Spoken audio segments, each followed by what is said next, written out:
Being a kid today is incredibly challenging. All of the things that we know to be true, things like identity, are really challenged a lot by this culture. Even things like heroes and what heroes stand for and what kind of defines a hero. Well, today in the Celebrate Kids podcast, in our daily segment, Facing the Dark, we're going to explore some kind of modern ideas, some things that have been pushed in culture that are challenging young people and their sense of gravity. And this is especially true as we look at young women and the reality of what's being foisted upon them.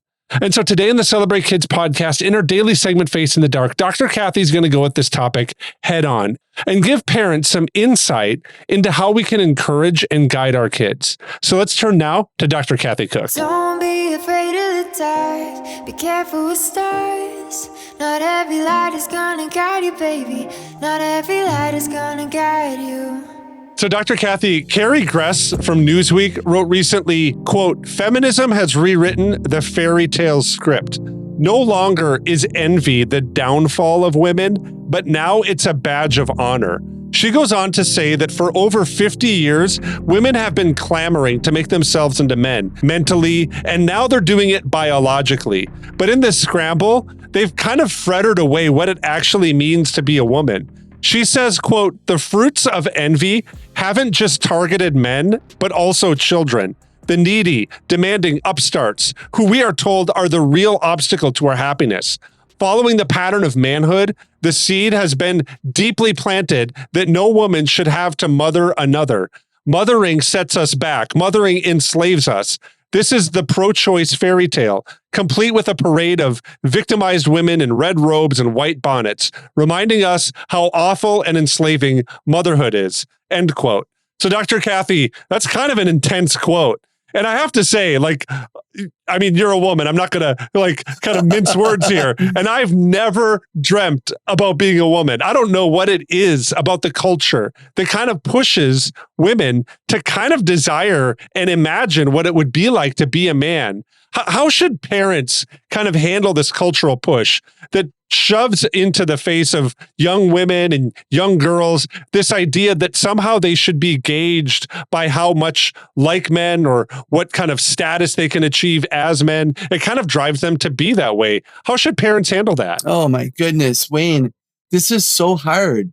What comes to mind is all of the news reports about men who have tried to transition to become women, and then they win the swim meet and they win the track competition. We got to talk about those situations. And then we've got to remember that that's not the only place where that assumption is built in, that men have the power and men have the victory and men are stronger and men are brighter. It's when I earned my PhD at 28 years old. And that's pretty young to earn a PhD. I was driven by a career goal, but it was especially young for a woman. And I was told, no man is going to find you attractive. I'm like, I'm not going to be attracted to a man who doesn't want an intelligent woman. Like, leave me alone.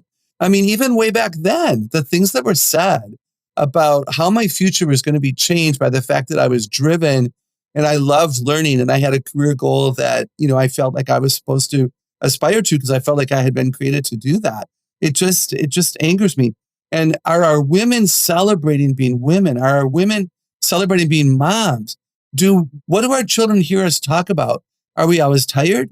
Are we always anxious? Are we always overworked? Is there never enough money? Is the mess always too messy?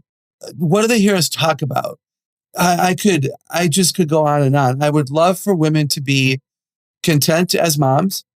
I know that in some cases, part of their contentment comes from outside of that. I understand that.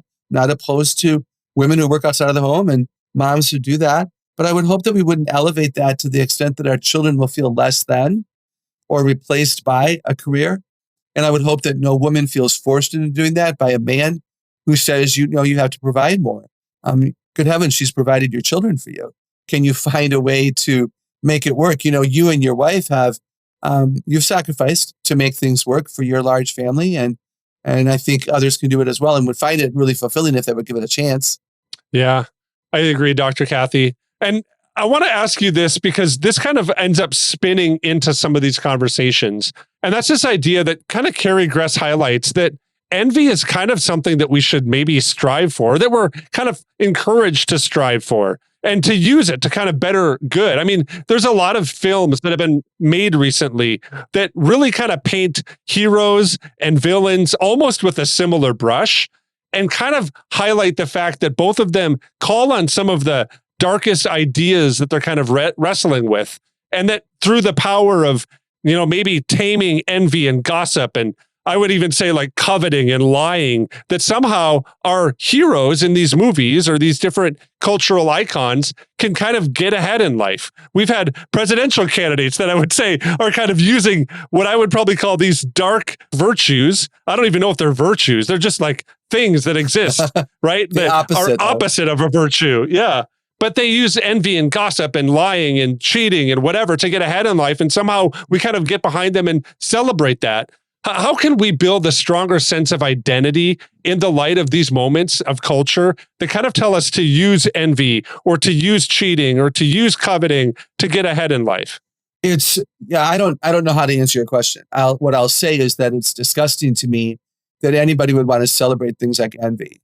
That's inappropriate. The research is very clear that children who do not feel safe in their own skin, children who do not feel that they can be successful in the way that they've been created, are at great risk for suicide and depression, anxiety, and cutting and alcohol and drugs and the dropout rate and all of that, because they've been made to feel less than. And that happens when they compare. It happens when they envy the neighbor kid and the taller kid and the shorter kid and the faster kid. It's reality. So how do we talk to our kids about why they are who they are? Do we give them a vision for their identity and their purpose? Do we help them understand that comparison is the thief of joy? Many, many people have said that. And I think it's true. So when our kids come home, as an example, when a kid comes home from school or you come home from a day and you ask your homeschool kids about school, don't say, how did the other kids do? Your kid comes home and you empty the backpack and your child earned a 96, your child earned an 82. As soon as you say, how did the other kids do? You set your kid up to feel less than, because now it's a comparison. No, how does that 82 rest with you for that son of yours? How is that 96 for your daughter? And then I think the question is, are you pleased with the 82? Well, no, Dad, I forgot there was a quiz and it's really disappointed because I was doing really well in class. I enjoyed the topic, but I sure didn't look like I did. And now the teacher has a, negative impression of me, and I'm going to have to build back up the trust that she has for me. So I've made sure to calendar my quizzes now in green in my notebook so that I see them when I turn the page, because I don't want that to happen again. Like, what kind of conversations are we having? This really concerns me. And it is why I wrote a whole book on character. And what I say in my new book, comes out in November, is our children need to have a positive identity, a complete identity, a consistent identity, a automatic identity, and a biblical identity. We can do it.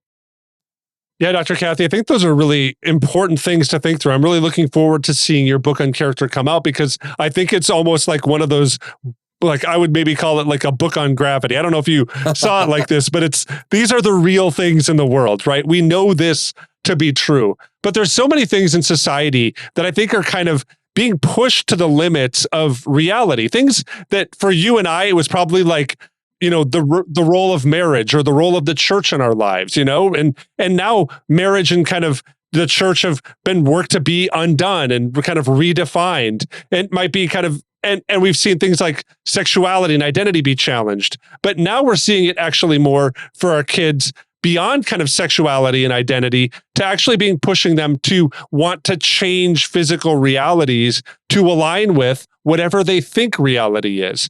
What encouragement would you give for parents knowing that so much of this just seems, and I mean, really it is illogical. We're told it's almost like our kids are being told that they can kind of fly off the cliff, that they should go and take that leap. And while we look at that, some may survive, but many won't. How would you encourage parents knowing that many of their kids are being yelled at to defy gravity and jump off the cliff? I would say to any parent, separate your children from those people, because that's just so unwise. Most little boys and maybe some girls for a season only will sleep in their Superman PJs. And they come with a little cape and they stand on their bed and, Daddy, I'm going to fly. and they jump into daddy's arms, and then daddy flies around the bedroom with him, and little boy feels like he's flying. You would never, when they're 3, allow them to jump off of a double bunk bed because he's wearing a cape and he thinks he's Superman. No, you would hurt yourself. We're not going to do that. And sometimes in my workshops, I have parents practice saying no. Everybody say no. Everybody say it again. Say it again. How does it make you feel to say it? It's a word in your vocabulary. And I just think, we can't let the culture raise our kids. Our wisdom, which I hope comes from God, should be raising our kids. And we need to handle that they're disappointed in our decision. We need to be able to be mature enough to handle that they don't like us in the moment. And we look at them and they go, I don't really care that you don't like me right now. I'm glad you're going to be alive tomorrow. So, and again, I'm not saying that that's a really easy conversation to have. But you know what I think, Wayne? I think it starts when they're 3. I think if you're smart when they're 3 and you don't let them jump off of the top of the bunk bed, they're going to trust you to know wisdom when they're 4, 5, 6, 7, 8, 9, and 10. If you're not there when they're little and you let them experiment and learn the hard way, and some kids do need to learn the hard way. Now, don't let them jump off and break an ankle. But I understand that sometimes you have to suffer the consequences of their foolishness. And I understand that. But in general terms, I think that we better be there, and we better be their boundaries, because they're not wise enough or mature enough or haven't lived enough life to know what the boundaries ought to be, but we should know what they are. And I think those are keys to some of what we're talking about. Sometimes when Dr. Kathy closes kind of her thoughts here, I just feel like it's kind of a final exhortation, kind of we're going out into the day, and she's giving us kind of one last charge of some things to keep in mind. It's something that the writer of Hebrews also does in Hebrews chapter 13. And today I want to draw attention to Hebrews 13, verse 6. And this is what's written. So we say with confidence, the Lord is my helper. I will not be afraid. What can mere mortals do to me? Hebrews 13:6 comes in context of Hebrews 13:1 and 2 and 3 and 4 and 5. It's a passage of scripture where the writer's kind of exhorting the church to remember the ways that God is calling them to live out their faith, to remember what marriage is, to remember to keep their lives free from the love of false ideas and ideals, and also to remember that the Lord will not leave them nor forsake them.